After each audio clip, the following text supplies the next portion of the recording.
Red Bull trick has been discovered. Until Shanghai, until the Chinese Grand Prix, Red Bull and Max Verstappen were dominating, exactly like 2023. From Miami on, however, the championship has changed. Much more fun.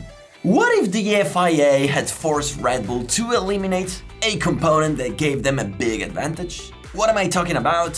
Is it possible that this news that just came out is true? Let's try to answer all the questions in this video. First of all, I need to make a very important forward, very short. If the news is true, it doesn't mean that Red Bull was cheating. Not in 23, not until Shanghai, not after Shanghai. The possible trick that I'm going to tell you in this video may have given a consistent advantage, maybe a big one. We're talking about maybe just half a tenth of a second per lap, or maybe even 0.3 of a second per lap, depending on the circuits. But anyway, be careful. The other teams were going to catch up Red Bull eventually anyway, because the development of every car is reaching the limits, and so each manufacturer was getting closer and closer to each other. Our story begins 26 years ago. Wait, what? We're talking about 2024? Why should we start from 1998? Okay, I know, but if you want to understand the topic properly, first you need to understand what happened in 1998. Darren Heath was a Formula 1 photographer, and in 1997 he saw one of the Mclaren with glowing brakes mid-corner, which is something strange, very strange. Yeah, because usually in a Formula 1 car the brakes glow at their maximum during the first part of braking, and then the glow decreases while they're entering the corner, because the driver is reducing the brake pressure and therefore the brake starts to cool down. So Darren was left with this dilemma in his mind regarding these brakes. Until in early 1998, a McLaren just retired in the corner of the photographer. The marshals took the car off track, Darren stuck his camera into the cockpits and took these photos. Bingo! That car had 3 pedals. Because those Formula 1 cars had the clutch on the steering wheel. And so if one was the throttle and the other one was the brake, what was the third pedal doing? That was a genius invention by Steve Nichols, an American engineer who also worked on this Ferrari marvel. While resting in the bathtub in Christmas, Nichols thought and thought again, and his worry was especially focused on the 1997 McLaren's understeer. How could he eliminate that? Well, if you brake the inside rear wheel more while cornering, for example, let's say they're cornering right. If you brake the rear right wheel more than the others, it acts like a pivot and helps the car turn, eliminating the understeer. Wow! Exactly like, the tanks. You know how they turn. They simply reduce the speed or even stop one of the tracks, accelerating only with the other one, and therefore they turn. Or like when you're using this thing that in Italy we call bob in the snow. If you pull just one of the brakes, you turn on that direction. Bingo! Nichols set up a team of engineers to turn this idea into a real project. They refined it, they decided that the driver would operate a third pedal, they made it as automated as possible, and boom! It worked like charm. The 1997 McLaren started to fight for the victory, and the 1998 MP13, which was based on that system from the beginning of the season, was just flying. After our hero photographer's discovery, however, the system was banned, not without controversy. Basically, it was too complicated and expensive to the other teams, among them Schumacher's Ferrari. In McLaren, they pissed off, but they had to get over it. And from that day, the FIA changed the regulations to ban such systems. Let's move on to 2024. In the technical regulations, there are several pages dedicated to the braking systems. They specify the materials allowed, the maximum dimensions, and there is also a paragraph similar to the one that banned the 1998 McLaren system. And I'm going to read it for you.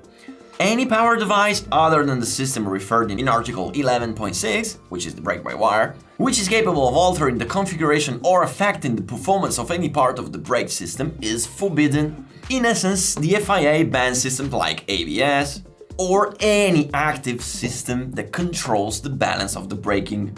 Something like a third pedal, a button on the wheel. In short, the driver just brakes with the left foot. Boom. Then there is another paragraph, the 11.1.2, and let's see what it says. The brake system must be designed so that within each circuit, The forces applied to the brake pads are the same magnitude and act as opposing pairs on a given brake disc.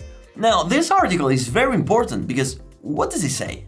It says that the two pads on each disc must work synchronously, and that is intended to prevent the teams from creating crazy strategies that maybe make one of the pads push more on the disc than the other.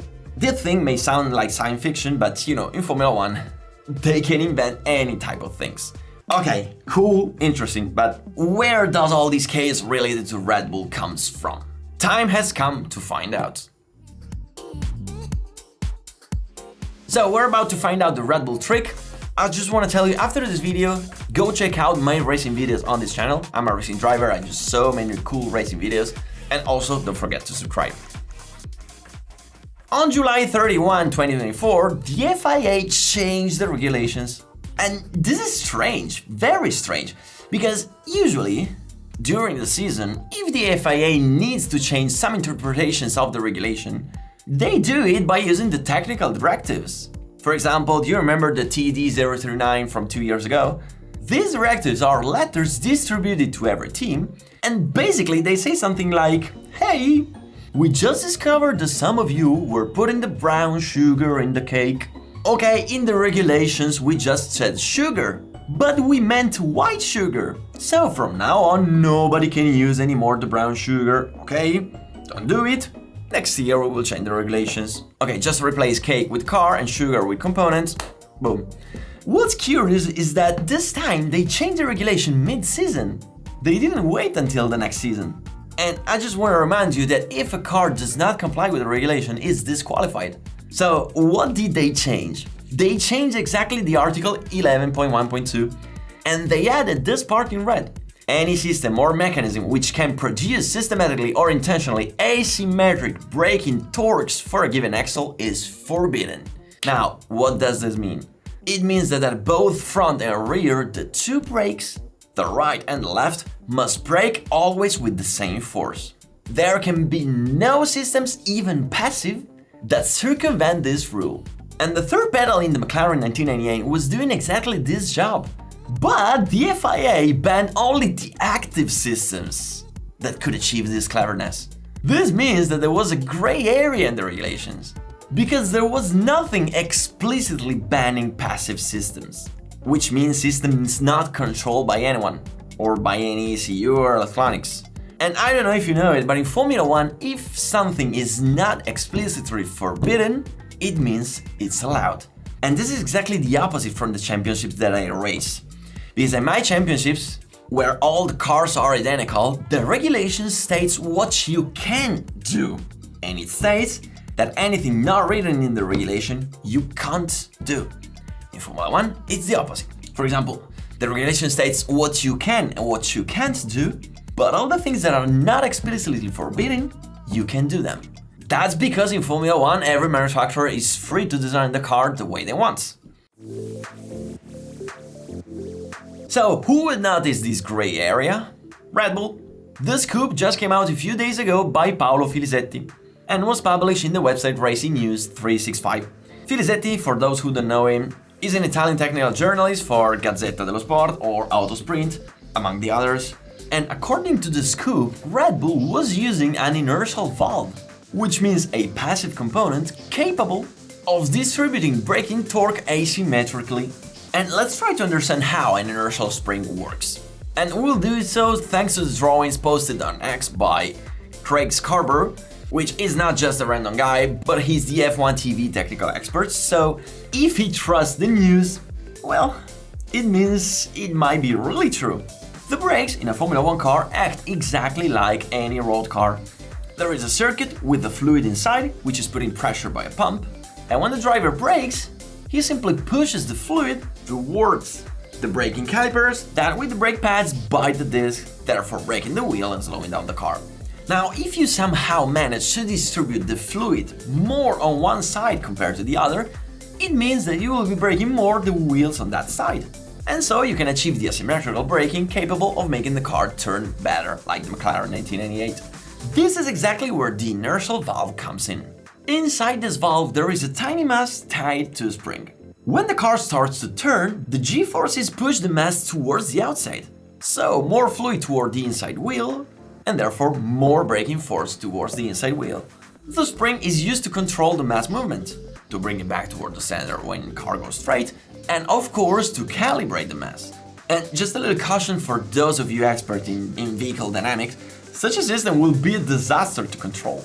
Because when the car is turning and rolling, the inside wheel will be less loaded, and if you're going to brake more a less loaded tire, you would easily end up locking up that tire more. If this system is confirmed, it means that Red Bull probably found a way to manage it and calibrate it. Now, what is the advantage of such a system? Exactly the same advantage that had the 1998 McLaren. You eliminate understeer, especially in the slow corners. But if you can kill the understeer in the slow corners, it means that you can use the setup more balanced towards the fast corners, which would be understeering in the slow corners, but you are compensating that understeer with the system. And there is one more big reason to take into account, which is that these ground effect Formula 1 cars naturally tend to suffer more the understeer in the slow corners compared to their previous generations, because of the Venturi channels, which do not work really well in low speeds. So Red Bull's inertial valve would have been, assuming it really existed, a big advantage, especially on mixed-up circuits, where you have both slow and fast corners. Supposedly from Miami onward, the FIA banned the system, and indeed the championship changed. This is confirmed by the Super Times. Super Times is a chart that we produce in the Italian videos, where we put all the data and give us every car gap from the leader for every race. As you can see, from Miami onwards, Ferrari, Mclaren and Mercedes got much closer to Red Bull, which has never been again as dominant as before, except Spielberg in Austria, but that was just on the fastest lap, because on the race, the music was different. So, do we have any evidence that this is true? No. Do we have any clues? Well, yes. Apart from what I've just told you, that was a rumor circulating the paddock during the summer, which is that Red Bull in spring had dropped a secret component. And some of you may have read this on social media. However, I just want to point you out something. Do you remember, especially last year, how often Max Verstappen complained about engine braking, about the downshifts, where Verstappen was feeling a lot of micro locking up? This is too much of a coincidence. So, one very important thing, was Red Bull cheating? No, they were not doing anything illegal. They were just geniusly exploiting a gray area of the regulation. And this is the best thing about Formula 1 engineering, when the engineers are capable to invent things that nobody else could invent. So, whether this valve was also there in the RB19, which was dominating the 2023 racing season, we don't know. And maybe we will never know. So, is this news real or not? Will it be confirmed or not? As of today, a Red Bull mechanic denied everything on X. So, you can have your own idea. I just provided you the reconstruction that is circulating online. I explained it, put some other interesting things. Maybe the system did not exist. Maybe the system was different. Or maybe the Red Bull mechanic was lying in a way similar to what Binotto did with Ferrari in 2019. Well, that denial was not that colorful, but the sense is similar. Who knows? Maybe soon we will find out the truth. Thank you guys for watching, don't forget to subscribe and go watch my racing videos on the channel.